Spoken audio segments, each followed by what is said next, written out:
Oi, gente, namastê, como é que tá vocês? Tudo bem? Tudo bem, né? Se não estiver, vocês vão correr atrás e vai ficar, né? Vocês vão ir à luta, vão fazer o que há de melhor para ser feito para ficar tudo bem, não é isso? Bom, gente, quando eu conto histórias da minha vida, eu não tô inventando, são histórias reais mesmo. Eu não tenho culpa se eu tenho uma família muito trágica. Bem trágica, né, gente? Tem coisas na minha família que nem metade vocês sabem ainda. E tem muita coisa para contar. E muitas coisas muito complicadas vendo do lado de fora. Então, aí são coisas que acontecem, a gente. É verdadeira, a história é verdadeira mesmo.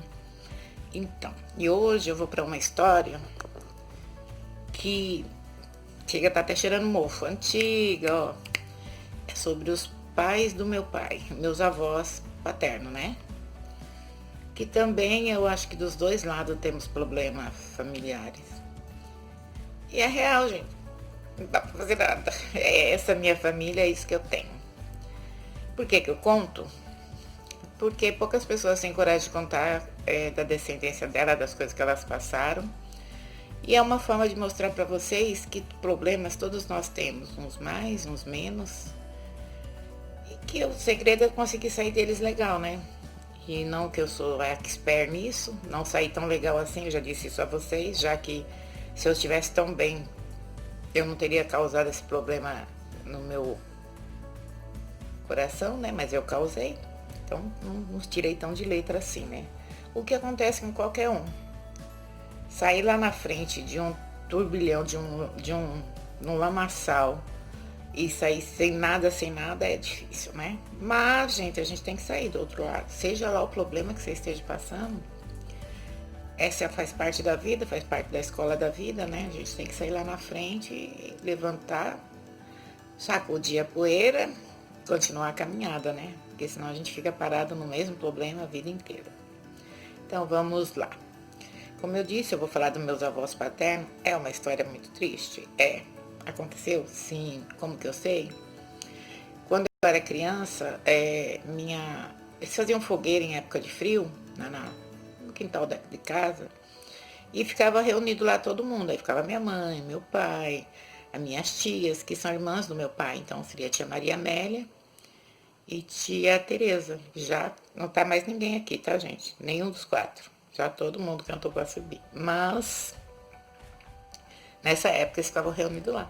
E ficavam contando histórias. E eu, falar história perto de mim é um problema, porque eu vou guardar na minha mente. Mesmo leve anos, isso fica muito claro para mim. Parece que eu tô vendo a história acontecer, entendeu?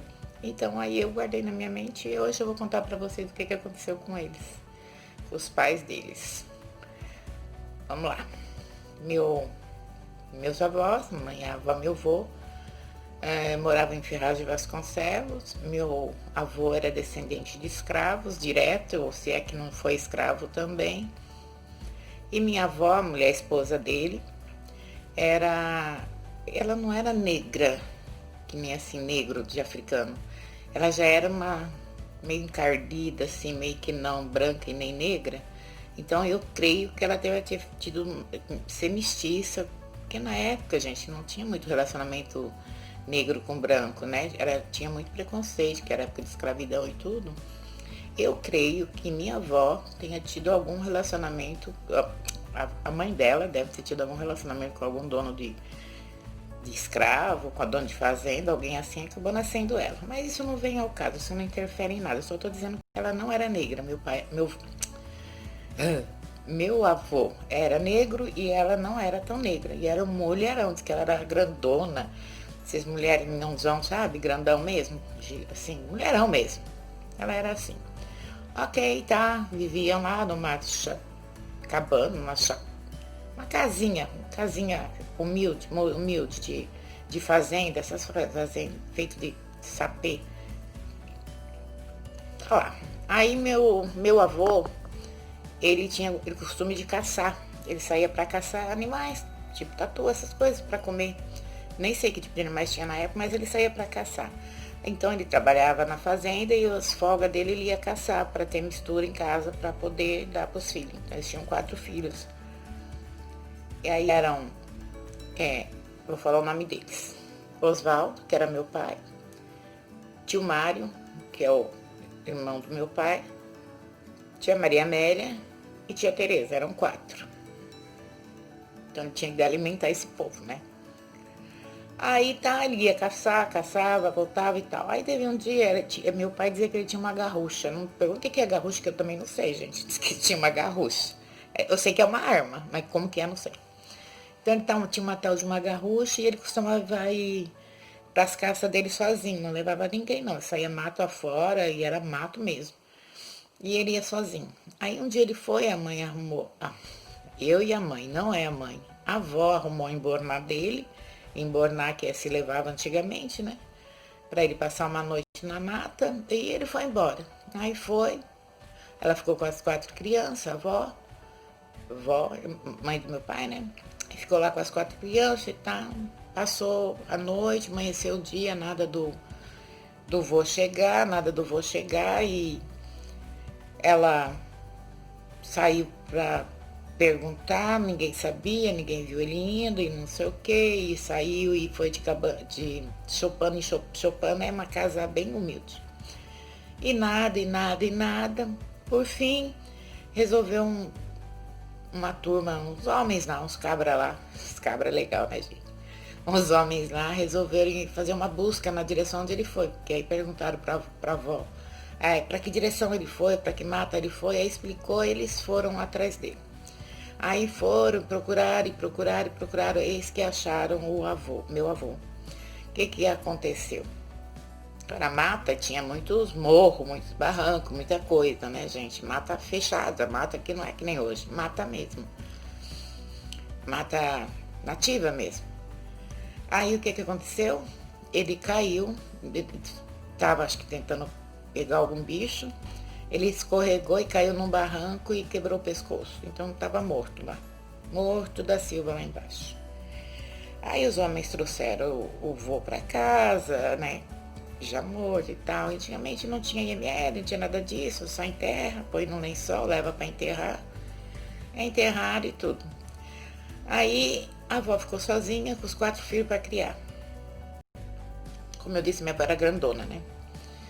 Uma mulherana grandona. Aí o que aconteceu? Ela pedia, e naquela época havia muito preconceito em relação à mulher, né? Mulher não trabalhar, mulher não poder fazer roça, não sei o quê. E minha avó não tinha dessa, não tinha ara-pau para toda obra. Então ela foi, pediu para um dono de fazenda, ele deixou ela trabalhar, ela foi para a roça e pega a cana e panha cana, que chama, né? Panha café, panha cana aí. Trabalhava que nem um homem e para ela não tinha tempo ruim. E ela começou a beber. E vocês lembram da história que meu pai também bebia, né? Mas também é um histórico longo, né? E ela começou a beber. Então, ela vinha para os bares e bebia e ficava lá bebendo. E os homens se achavam no direito de cantar ela, só que ela era viúva, né? Que na época viúva não prestava. Era mulher que não prestava. E eles pegavam e ficavam cantando ela. E ela ia só pra beber a pinga dela. Só que, gente, ela saía na mão com os caras, ela batia em todo mundo. Era uma mulher que ela, quando ela amarrava a saia no meio das pernas, sai de perto, porque ela ia dar rasteira para todo lado. Era uma mulher briguenta. Aí eles falavam ela que era, parecia um cabra macho. Meu pai dizia que os homens se referiam a ela que ela parecia um cabra macho, porque ela batia, não importava o tamanho do homem, ela descia a mão mesmo. Ela pegava a saia, que ela usava aquele saião, né? Saião longo, pegava as 2 pontas da saia, assim, amarrava no meio das pernas para poder jogar a perna para cima, assim, para não aparecer nada, aí ia para cima. Não adiantava. E aí ela foi ficando com a fama, gente, com a fama da a mulher cabra macho. E ela ficava. E ela era bonita, dizia meu pai que ela era uma mulher bonita. Mas eles nem viam a beleza nela, só viam as coisas que ela fazia. Só que, como eu disse para vocês, havia muito preconceito em relação à mulher. Então vocês imaginam uma mulher que bate em homem. Esses homens se sentiam humilhados, né? Porque, pensa, como assim? Chegar em casa ou encontrar o amigo e o amigo falar assim, então você apanhou? apanhou da mulher cabra macho, você também, não sei o quê. Então, de certa forma, humilhava esses homens, né? Gente, eu vou parar aqui esse vídeo, nós estamos para 10 minutos, senão depois vai ser um tererê, tererê é uma bebida, um tererê para subir. Então nós vamos parar aonde a minha avó batia em todo mundo. E o que que resultou nisso? O que que causou para ela isso? O fato dela ser essa mulher macho, e bater em todo mundo e se achar... Não, se achar não, né, gente? Porque ela tinha que defender o dela também, não vamos menosprezar ela. Ela tinha 4 filhos para criar, tinha que trabalhar, tinha que fazer papel de homem e mulher, e ela se achou mesmo. Então não mexia com ela, que ela ia para cima e ela batia mesmo de machucar. E isso aí tem uma consequência, então nós vamos deixar para o segundo vídeo? Vamos, né? Não tem outro jeito, né, gente? Senão vai ficar com 20 lá e depois é muito chato para ficar vendo. Namastê! E no próximo vídeo eu vou contar como que ela vem a morrer, tá bom? E por quê? E como que meu pai vem parar em São Paulo. Por que que ele veio? Que chegou ao ponto dele vir embora. Ok? Então, beijo, namastê, até o próximo vídeo. A continuação, a parte 2. Tá bom, gente?